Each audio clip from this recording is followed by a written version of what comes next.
Hello students, NS तथा GM classes में आपका स्वागत है। इससे पहले वाले लेक्चर के अंदर अपना जो लास्ट टॉपिक चल रहा था वो था आपके पास में रदरफोर्ड का परमाणु मॉडल। और रदरफोर्ड का परमाणु मॉडल हमने अच्छे से समझ लिया था कि आपके पास में जे थॉमसन की कमियों को दूर करने के लिए जो रदरफोर्ड है उसने क्या बनाया था, एक परमाणु मॉडल बनाया था जिसे क्या बोला गया था, रदरफोर्ड का परमाणु मॉडल बोला गया था। अब आपके पास में रदरफोर्ड ने परमाणु मॉडल के अंदर तीन परिकल्पनाएं बनाई हैं, जिसमें आपके पास में फर्स्ट परिकल्पना क्या कहती है कि प्रत्येक परमाणु का जो समस्त धनावेश होता है वो उसके केंद्र में क्या होता है, उपस्थित अति सूक्ष्म कणों के रूप में क्या होता है, निहित होता है। तो उसके केंद्र में अति सूक्ष्म कणों के रूप में क्या होता है, निहित होता है, जिसे क्या बोला गया है, परमाणु का नाभिक बोला गया है। अब आपके पास में परमाणु के नाभिक की जो त्रिज्या होती है कितनी होती है, 10 की पावर -15 मीटर कोटि की होती है। तो फर्स्ट परिकल्पना उन्होंने ये दी थी। सेकंड परिकल्पना क्या दी थी कि परमाणु में जो नाभिक के चारों ओर इलेक्ट्रॉन क्या होते हैं, उपस्थित होते हैं। तो यहां पे ध्यान से समझना भाई, सेकंड परिकल्पना उन्होंने बताई थी कि परमाणु के नाभिक के चारों ओर इलेक्ट्रॉन क्या होते हैं, उपस्थित होते हैं, और इलेक्ट्रॉन का जो ऋणावेश होता है वो नाभिक के धनावेश के क्या होता है, समान होता है। तो ये सेकंड परिकल्पना थी। थर्ड परिकल्पना क्या थी कि परमाणु में इलेक्ट्रॉन नाभिक के चारों ओर वर्ताकार कक्षा के अंदर क्या करते हैं, गति करते हैं। मान लिया आपके पास में ये क्या है, नाभिक है, तो जो इलेक्ट्रॉन है वो परमाणु के नाभिक के चारों वर्ताकार कक्षा के अंदर क्या करते हैं, गति करते हैं। और इन्हें गति करने के लिए जो अभिकेंद्रीय बल है वो कौन प्रदान करता है, स्थिर वैद्युतिकी आकर्षण बल प्रदान करता है या कूलाम का प्रतिकर्षण बल प्रदान करता है। तो आपके पास में ये तीनों परिकल्पनाएं होगी। इसलिए आपके पास में जो वर्ताकार कक्षा के अंदर चक्कर लगाएंगे तो आपके पास अभिकेंद्रीय बल कितना होता है, 11th क्लास में करवाया था, mv²/r² होता है। तो इसे कौन प्रदान करेगा अभिकेंद्रीय बल, तो आपके पास में स्थिर वैद्युतिकी आकर्षण बल क्या करता है, इसको प्रदान करता है। अब इसी क्रम के अंदर आपके पास में अगला जो टॉपिक है वो आपके पास में इलेक्ट्रॉन की कक्षीय ऊर्जा। जब इलेक्ट्रॉन कक्षा के अंदर गति करेगा तो उसकी ऊर्जा कितनी होगी, उसका मान क्या करेंगे, अभी हम निकालेंगे।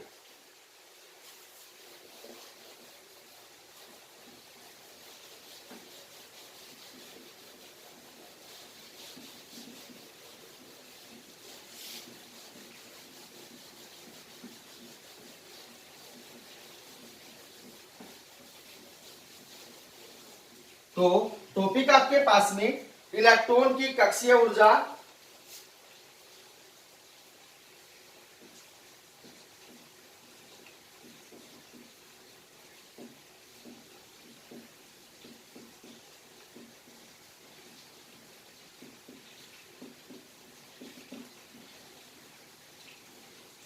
तो इलेक्ट्रॉन की कक्षीय ऊर्जा क्या होगी, ध्यान से समझना भाई। अभी हमने रदरफोर्ड परमाणु मॉडल की जो थर्ड परिकल्पना पढ़ी थी कि जो इलेक्ट्रॉन होते हैं वो नाभिक के चारों ओर वर्ताकार कक्षा के अंदर क्या करते हैं, गति करते हैं। तो उन्हें वर्ताकार कक्षा के अंदर गति करने के लिए कौन बल प्रदान करता है, स्थिर वैद्युतिकी आकर्षण बल क्या करता है, उसको प्रदान करता है। तो उसको अभिकेंद्रीय बल कौन प्रदान करेगा, स्थिर वैद्युतिकी आकर्षण बल प्रदान करता है। इसलिए आपके पास में क्या मान होगा, mv² बटे कितना हो जाएगा आपके पास में, kze² बटे कितना हो जाएगा, r² हो जाएगा। क्योंकि आपके पास में कूलाम के नियम से आपके पास k बराबर कितना होता है, F बराबर कितना होता है आपके पास में, k q1 q2 बटे कितना होता है, r² होता है। तो पहले इसको लिख लेते हैं। रदरफोर्ड के अनुसार परमाणु में इलेक्ट्रॉन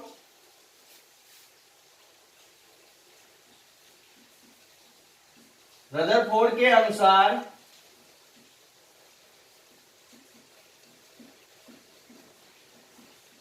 परमाणु में इलेक्ट्रॉन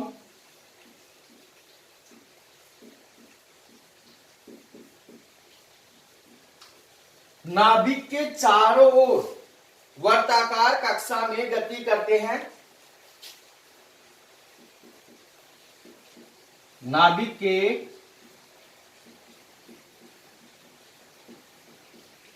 चारों ओर वर्ताकार कक्षा में गति करते हैं।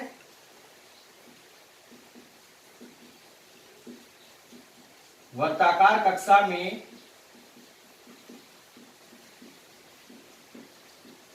गति करते हैं। तो अब आपके पास में इन इलेक्ट्रॉनों को वर्ताकार कक्षा में गति करवाने के लिए आवश्यक अभिकेंद्रीय बल स्थिर वैद्युतिकी आकर्षण बल प्रदान करता है। तो आगे लिखेंगे, इन इलेक्ट्रॉनों को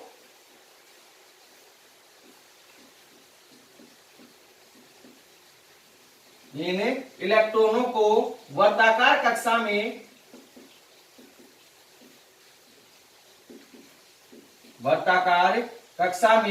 गति कराने के लिए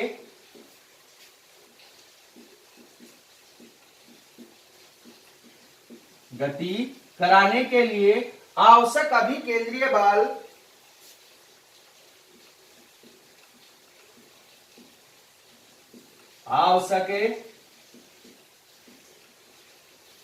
अभिकेंद्रीय बल स्थिर वैद्युतिकी आकर्षण बल क्या करता है? प्रदान करता है। तो आगे लिखेंगे, स्थिर वैद्युतिकी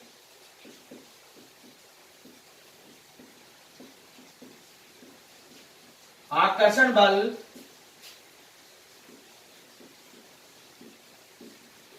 प्रदान करता है। स्थिर वैद्युतिकी आकर्षण बल क्या करता है? प्रदान करता है। इसलिए आपके पास में अभिकेंद्रीय बल mv² बटे कितना हो जाएगा आपके पास में r, और आपके पास में स्थिर वैद्युतिकी आकर्षण बल कितना होगा भाई आपके पास में kz² बटे कितना हो जाएगा आपके पास में, यहाँ r² आएगा और यहाँ कितना आएगा आपके पास में, इस साइड r आएगा और इस साइड कितना आएगा आपके पास में r² आएगा। क्योंकि कूलाम के नियम से आपके पास में कितना हो जाएगा, यहाँ पे F बराबर हो जाएगा आपके पास कितना होगा k q1 q2 बटे कितना हो जाएगा आपके पास में r² हो जाएगा। तो स्थिर वैद्युतिकी आकर्षण बल कितना हो जाएगा kz² बटे कितना हो गया आपके पास में r² हो गया। तो अब उससे आगे ध्यान से समझना भाई कि आपके पास में यहाँ स्क्वायर से r क्या हो गया, कैंसिल हो गया। क्या मान हो गया आपके पास में mv² बटे कितना हो गया आपके पास में kz² बटे कितना हो जाएगा आपके पास में r हो जाएगा। यह आ गया आपके पास में समीकरण नंबर 1। अब उससे आगे जब इलेक्ट्रॉन वर्ताकार कक्षा के अंदर गति करेगा तो उसकी गतिज ऊर्जा कितनी होगी भाई आपके पास में, उसकी गतिज ऊर्जा होगी E के बराबर 1/2 mv² होगा। तो आगे लिखेंगे, वर्ताकार कक्षा में इलेक्ट्रॉन की गतिज ऊर्जा, वर्ताकार कक्षा में इलेक्ट्रॉन की गतिज ऊर्जा कितनी होगी भाई आपके पास में, E के बराबर कितना हो जाएगा आपके पास में 1/2 mv² होगा। अब समीकरण 1 के अंदर देखना mv² बराबर कितना है आपके पास में kz² बटे कितना है r है। तो यहाँ mv² का मान उठाकर डालेंगे तो E के बराबर कितना हो जाएगा 1/2 kz² बटे कितना हो जाएगा r हो जाएगा। यह आ गया आपके पास समीकरण नंबर 2। उससे आगे आपके पास में इलेक्ट्रॉन की जो स्थितिज ऊर्जा होती है कितनी होती है भाई आपके पास में, इलेक्ट्रॉन की जो स्थितिज ऊर्जा होगी आपके पास में, यहां लिखेंगे इलेक्ट्रॉन की, पीछे निकाल चुके हैं मान, इलेक्ट्रॉन की स्थितिज ऊर्जा कितनी होगी आपके पास में, U बराबर हो जाएगा आपके पास में कितना होगा -kz² बटे कितना होगा r होगा। ये मान पीछे निकाल चुके हैं हम। इलेक्ट्रॉन की स्थितिज ऊर्जा U बराबर कितना हो जाएगा -kz² बटे कितना हो गया r हो गया। अब आपके पास में इलेक्ट्रॉन की कुल ऊर्जा, ऊर्जा संरक्षण के नियम से तो आपके पास में इलेक्ट्रॉन की जो कुल ऊर्जा होगी वो क्या होगी, आपके पास में इलेक्ट्रॉन की गतिज ऊर्जा और स्थितिज ऊर्जा की योग के क्या होगी, समान होगी।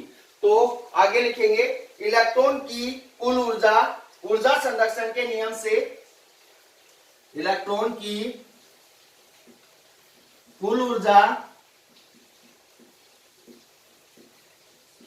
ऊर्जा संरक्षण के नियम से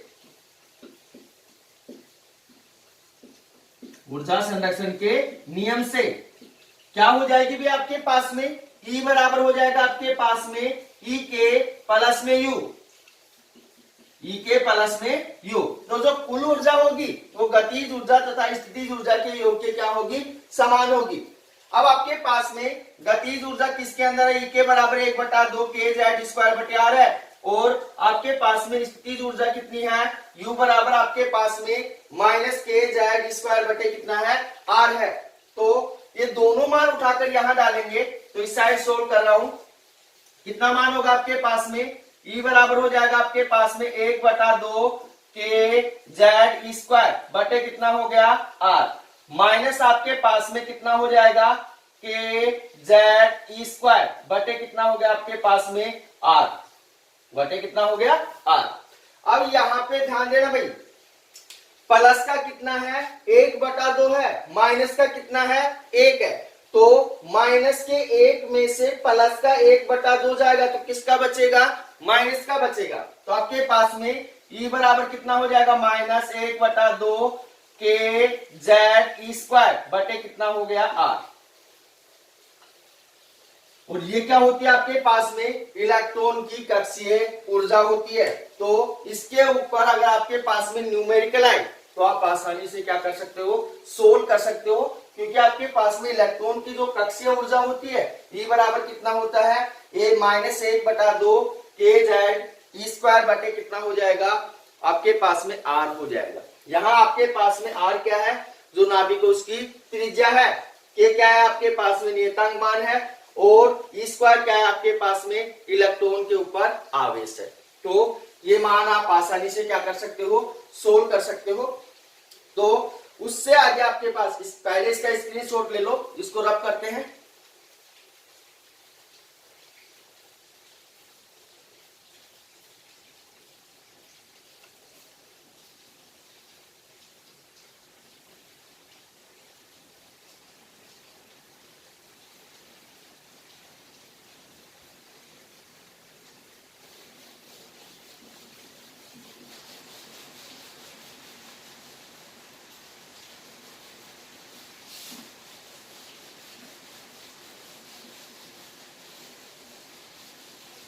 अगला जो टॉपिक है वो है आपके पास में रदरफोर्ड परमाणु मॉडल की सफलताएं, और उससे अगला जो टॉपिक होगा वो होगा आपके पास में रदरफोर्ड परमाणु मॉडल की असफलताएं। तो आपके पास में फर्स्ट आता है रदरफोर्ड परमाणु मॉडल की सफलताएं।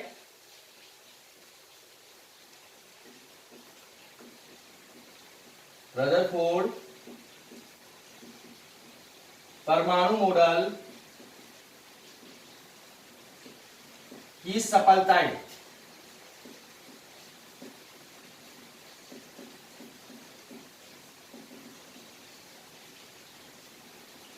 तो ध्यान से समझना भाई, आपके पास में रदरफोर्ड का जो परमाणु मॉडल है इसकी एक ही सफलता है, ये क्या करता है, तत्वों के आवर्त सारणी की क्या की है, व्याख्या की है। जो आपके पास में केमिस्ट्री के अंदर आती है, तत्वों की जो आवर्त सारणी है उसकी क्या की है, व्याख्या की है।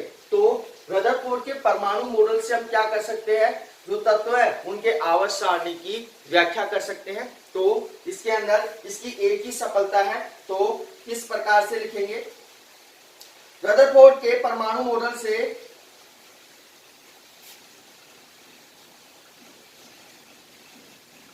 रदरफोर्ड के परमाणु मॉडल से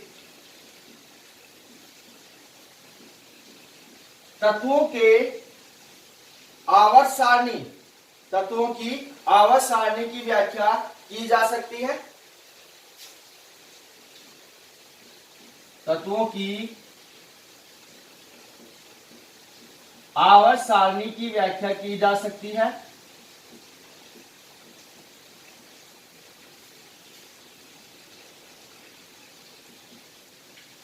व्याख्या की जा सकती है।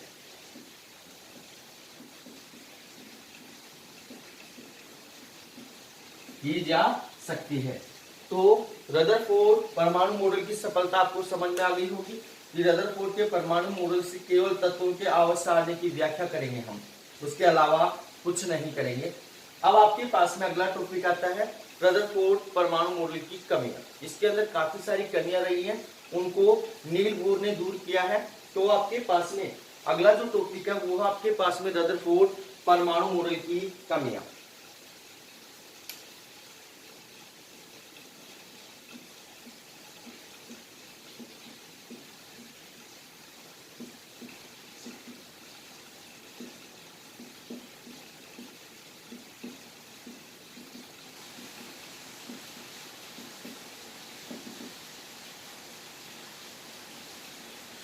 अब आपके पास में रदरफोर्ड परमाणु मॉडल की कौन कौन सी कमियां हैं। पहली कमी तो ये है कि ये परमाणु के स्थायित्व के बारे में कुछ भी नहीं बता पाया, कि परमाणु का स्थायित्व होता है या नहीं होता है।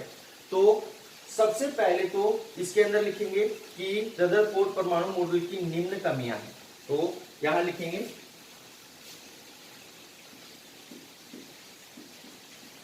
रदरफोर्ड परमाणु मॉडल की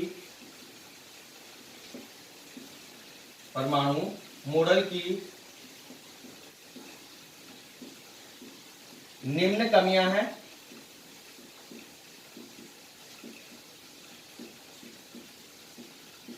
पहली कौन सी आपके पास में परमाणु का स्थायित्व।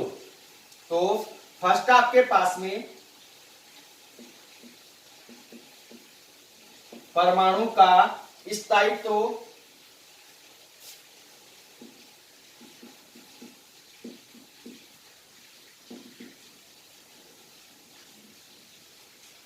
अब रदरफोर्ड ने क्या कहा है कि जो परमाणु का स्थायित्व है वो नहीं होता है। तो आपके पास में रदरफोर्ड का जो परमाणु मॉडल है वो परमाणु के स्थायित्व की व्याख्या नहीं कर सका।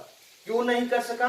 क्योंकि रदरफोर्ड ने कहा है कि जब परमाणु नाभिक के चारों ओर वर्ताकार कक्षा के अंदर क्या करते हैं, गति करते हैं, तो विकिरणों का क्या करते हैं, उत्सर्जन करते हैं। विकिरणों का क्या करते हैं, उत्सर्जन करते हैं। तो ध्यान से समझना भी, यहाँ पे रदरफोर्ड ने कहा है कि जब जो इलेक्ट्रॉन है पर नाभिक के चारों ओर वर्ताकार कक्षा के अंदर क्या करते हैं, चक्कर लगाते हैं, तो विकिरणों का क्या करते हैं, उत्सर्जन करते हैं। तो विकिरणों का जैसे ही उत्सर्जन करेंगे तो उनकी ऊर्जा के मान में क्या होती जाती है, कमी होती जाती है। ऊर्जा के मान में क्या होगी, कमी, क्योंकि विकिरण उत्सर्जित करेंगे, बाहर निकालेंगे ऊर्जा को, तो ऊर्जा के मान में लगातार क्या होती जाएगी, कमी होती जाएगी। और जैसे जैसे क्या होता जाता है, उसकी जो कक्षीय त्रिज्या है वो क्या होती चली जाती है, कम होती चली जाती है। क्योंकि ऊर्जा कम होगी तो ये नाभिक के पास आता चला जाएगा। तो आपके पास में जैसे जैसे क्या होता है, आपके पास में इसकी कक्षीय त्रिज्या क्या होती चली जाती है, कम होती चली जाती है। और जैसे ही इसकी क्या होती है, कक्षीय त्रिज्या न्यूनतम हो जाती है या इसकी ऊर्जा का मान न्यूनतम हो जाता है, तो ये नाभिक के अंदर क्या होता है, गिर जाता है। और नाभिक के अंदर जैसे ही गिरेगा तो परमाणु का स्थायित्व क्या हो जाएगा, समाप्त हो जाएगा। परंतु वास्तव के अंदर परमाणु का स्थायित्व होता है, क्योंकि हम देखते हैं परमाणु है हमारे पास में, तो परमाणु को हम वास्तव में देखते हैं, इसलिए परमाणु का वास्तव में क्या है, स्थायित्व है। इसलिए आपके पास में ये जो रदरफोर्ड का परमाणु मॉडल है ये परमाणु के स्थायित्व की व्याख्या नहीं कर सका। तो किस प्रकार से लिखेंगे इसको,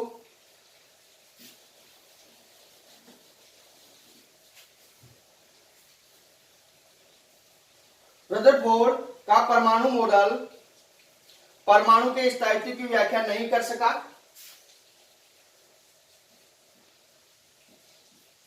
रदरफोर्ड का परमाणु मॉडल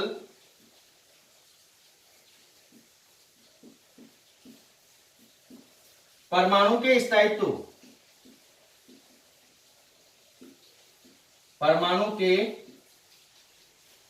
स्थायित्व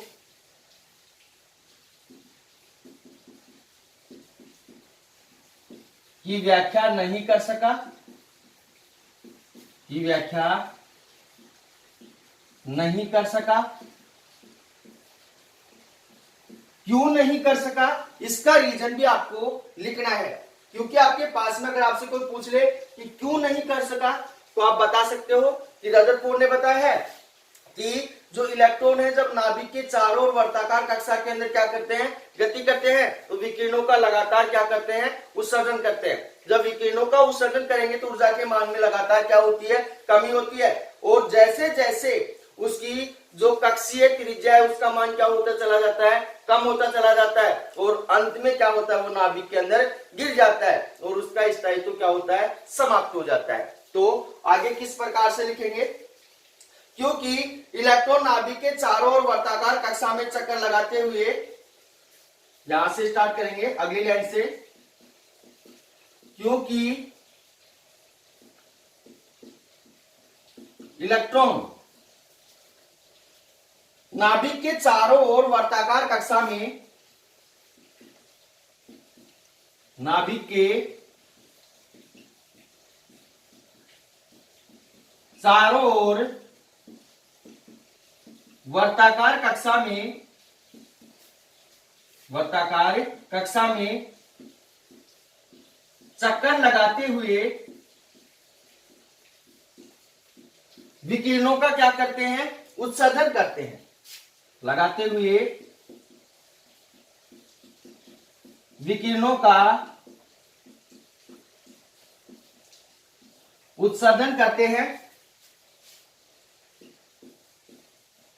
अब विकिरणों का उत्सर्जन करेंगे तो उनकी ऊर्जा के मान में क्या होती जाती है, कमी होती जाती है, जिसके कारण उनकी ऊर्जा में कमी होती है। तो आगे लिखेंगे, जिसके कारण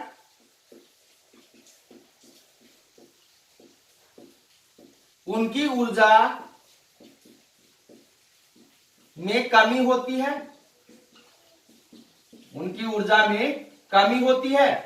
अब आपके पास में ऊर्जा के अंदर कमी होगी और धीरे धीरे उनकी कक्षीय त्रिज्या क्या होने लगती है, कम होने लगती है, क्योंकि ऊर्जा के मान में कमी होगी तो धीरे धीरे किसके पास आने लगेंगे, नाभिक के पास आने लगेंगे, तो उनकी कक्षीय ऊर्जा के मान में क्या होने लगती है, कमी होने लगती है। तो और धीरे धीरे उनकी कक्षीय त्रिज्या, उनकी कक्षीय त्रिज्या के मान में, कक्षीय त्रिज्या के मान में कमी होती है,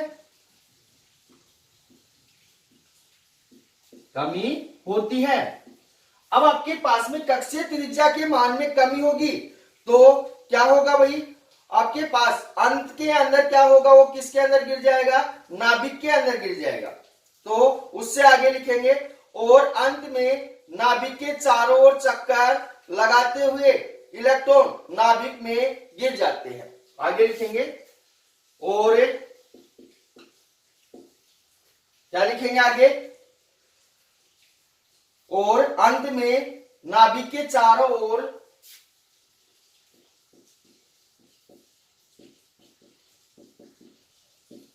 नाभिक के चारों ओर चक्कर लगाते हुए इलेक्ट्रॉन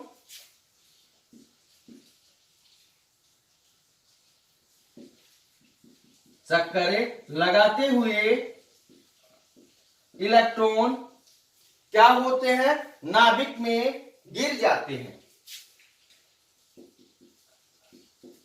नाभिक में गिर जाते हैं। इसलिए रदरफोर्ड के अनुसार नाभिक परमाणु का स्थायित्व नहीं होता है। इसलिए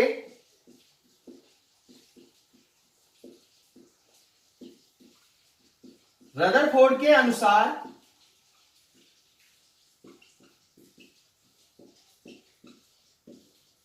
परमाणु का स्थायित्व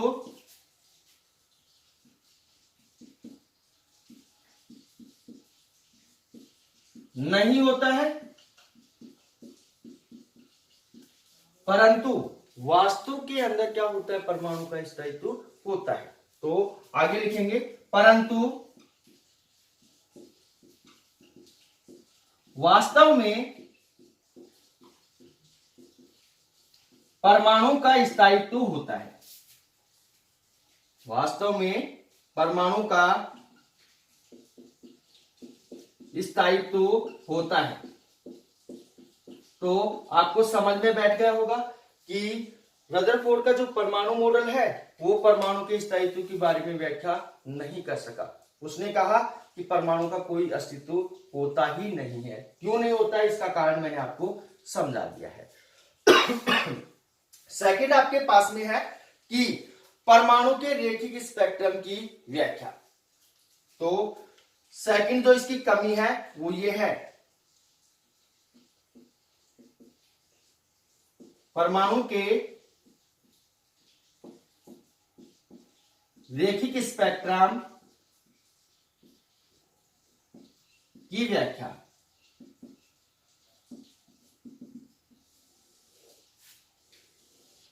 रेखिक स्पेक्ट्रम की व्याख्या।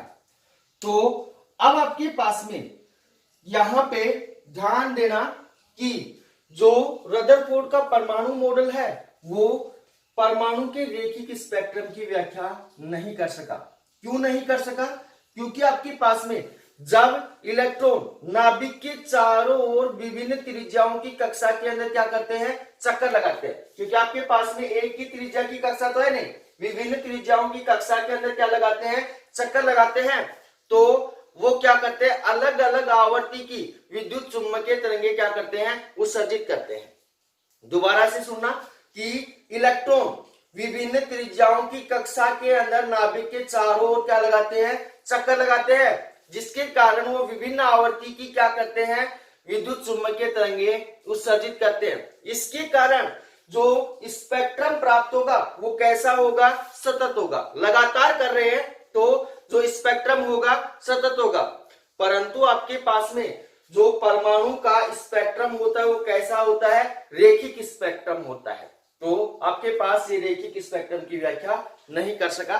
तो किस प्रकार से लिखेंगे इसको, यह मॉडल हाइड्रोजन परमाणु के रेखिक स्पेक्ट्रम की व्याख्या नहीं कर सका। यह मॉडल हाइड्रोजन स्पेक्ट्रम की व्याख्या नहीं कर सका। क्यों नहीं कर सका, उसका कारण हम आगे लिखेंगे।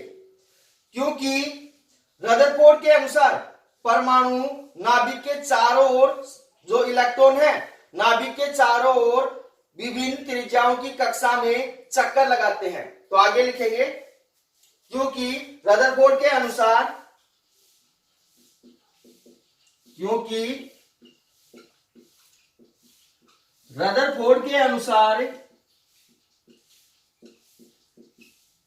इलेक्ट्रॉन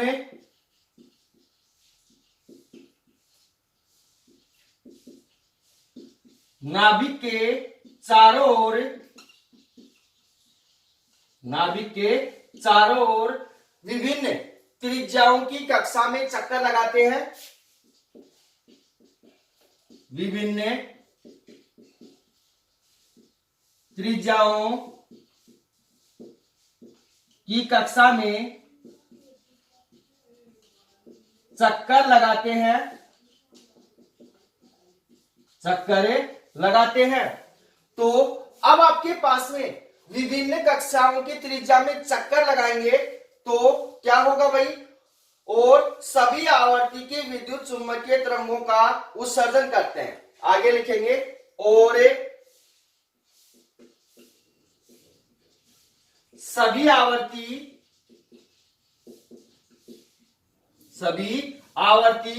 की विद्युत चुंबकीय तरंगों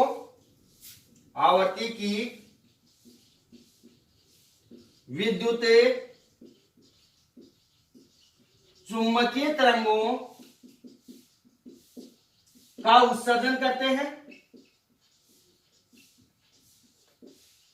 उत्सर्जन करते हैं, जिसके कारण स्पेक्ट्रम कैसा होगा, सतत होगा, जिसके कारण क्या होगा आपके पास में उत्पन्न स्पेक्ट्रम सतत रूप में होता है। तो आगे लिखेंगे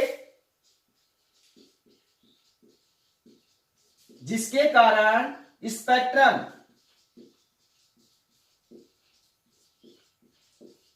सतत रूप में होता है, सतत का मतलब होता है लगातार, सतत रूप में होता है,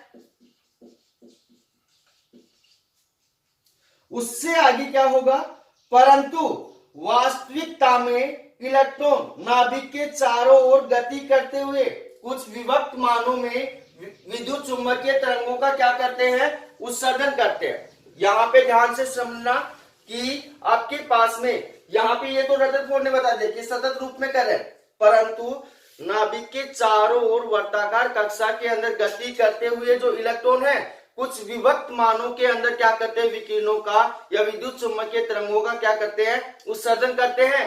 इसलिए उनका जो स्पेक्ट्रम होगा कैसा स्पेक्ट्रम होगा, रेखिक स्पेक्ट्रम होगा। तो यहां पे आगे लिखेंगे परंतु वास्तविकता में, परंतु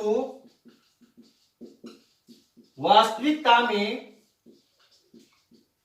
क्या होगा भाई आपके पास में, वास्तविकता में इलेक्ट्रॉन नाभिक के चारों ओर गति करते हुए,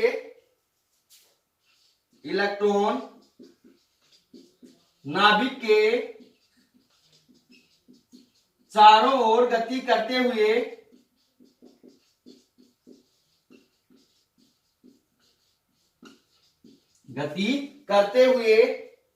क्या करते हैं भाई आपके पास में, इलेक्ट्रॉन नाभिक के चारों ओर गति करते हुए विभक्त मानों में विद्युत चुंबकीय तरंगें उत्सर्जित करते हैं, करते हुए विद्युत चुंबकीय तरंगें, विद्युत चुंबकीय तरंगें उत्सर्जित करते हैं, उत्सर्जित करते हैं,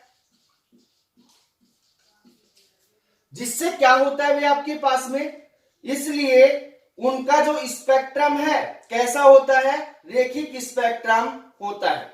इसलिए स्पेक्ट्रम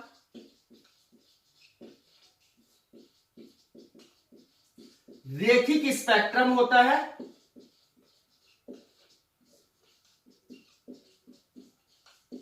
रेखिक स्पेक्ट्रम होता है। परंतु आपके पास में रदरफोर्ड ने तो क्या बताया, जो स्पेक्ट्रम है कैसा है, सतत है, परंतु वास्तव के अंदर आपके पास में परमाणु का जो स्पेक्ट्रम वो कैसा है, रेखिक स्पेक्ट्रम है। इस कारण से जो रदरफोर्ड का परमाणु मॉडल है वो किसी रेखिक स्पेक्ट्रम की व्याख्या नहीं कर पाया। तो इसका स्क्रीनशॉट ले लो, इसको रब करेंगे, आगे वाली कमी पढ़ेंगे।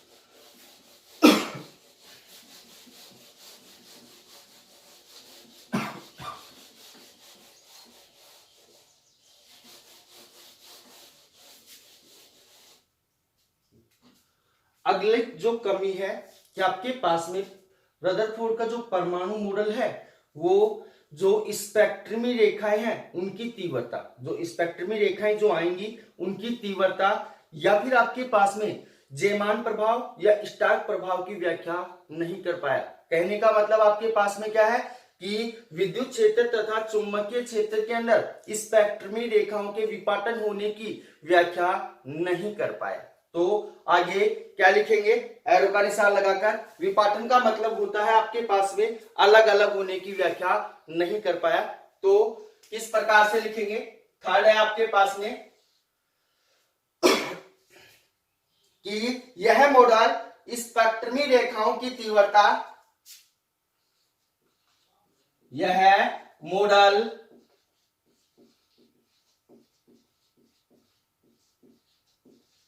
स्पेक्ट्रमी रेखाओं की तीव्रता,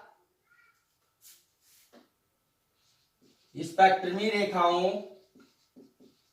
की तीव्रता और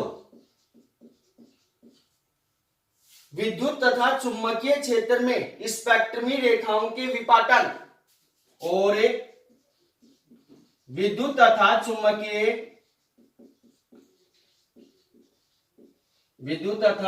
चुंबकीय क्षेत्र में स्पेक्ट्रमी रेखाओं की विपाटन, स्पेक्ट्रमी रेखाओं के विपाटन, विपाटन का मतलब होता है फैलना, विपाटन की व्याख्या नहीं कर पाया, की व्याख्या नहीं कर पाया। अब आपके पास में इसके अंदर दो क्वेश्चन निकल के आते हैं कि आपके पास में जयमान प्रभाव क्या होता है और स्टार्क प्रभाव क्या होता है, तो उसको अच्छे से समझ लेना भाई। तो आपके पास में इसी के अंदर टॉपिक आपके पास में जयमान प्रभाव, जयमान प्रभाव क्या होता है कि चुंबकीय क्षेत्र के अंदर स्पेक्ट्रमी रेखाओं का जो विपाटन होता है अलग अलग होती है, उसे क्या कहते हैं, जयमान प्रभाव कहते हैं। तो हम किस प्रकार से लिखेंगे इसको कि चुंबकीय क्षेत्र में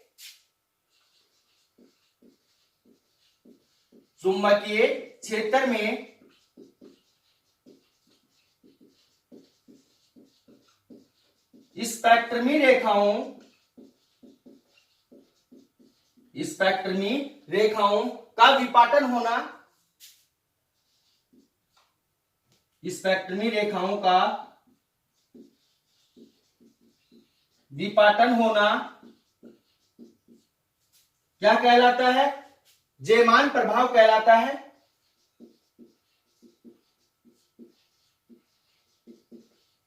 जयमान प्रभाव कहलाता है।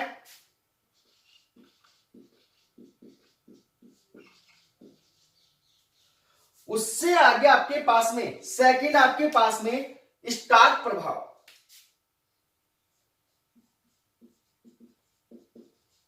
स्टार्क प्रभाव। तो स्टार्क प्रभाव क्या होगा भाई आपके पास में, यहां जयमान प्रभाव के अंदर चुंबकीय क्षेत्र है और स्टार्क प्रभाव के अंदर कौन सा क्षेत्र होगा, विद्युत क्षेत्र होगा। तो विद्युत क्षेत्र में स्पेक्ट्रमी रेखाओं का जो विपाटन होता है उसे क्या कहते हैं, स्टार्क प्रभाव कहते हैं। तो किस प्रकार से लिखेंगे, विद्युत क्षेत्र में स्पेक्ट्रमी रेखाओं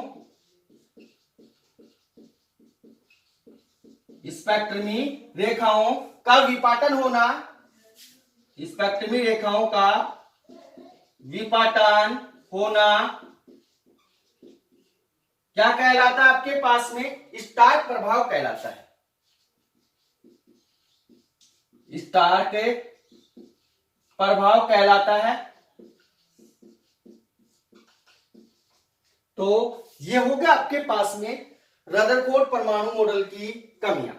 तो रदरफोर्ड परमाणु मॉडल की कमियों के अंदर तीन बातें महत्वपूर्ण हैं कि रदरफोर्ड का जो परमाणु मॉडल है वो परमाणु के स्थायित्व की व्याख्या नहीं कर सका, क्योंकि आपके पास में उन्होंने बता दिया है कि परमाणु का स्थायित्व नहीं होता है परंतु वास्तविक रूप से आपके पास में परमाणु का क्या होता है, स्थायित्व होता है। सेकंड बात उन्होंने क्या बताई है कि आपके पास में जो परमाणु होता है वो क्या करता है आपके पास में कि उसके रैखिक स्पेक्ट्रम की व्याख्या नहीं कर पाया।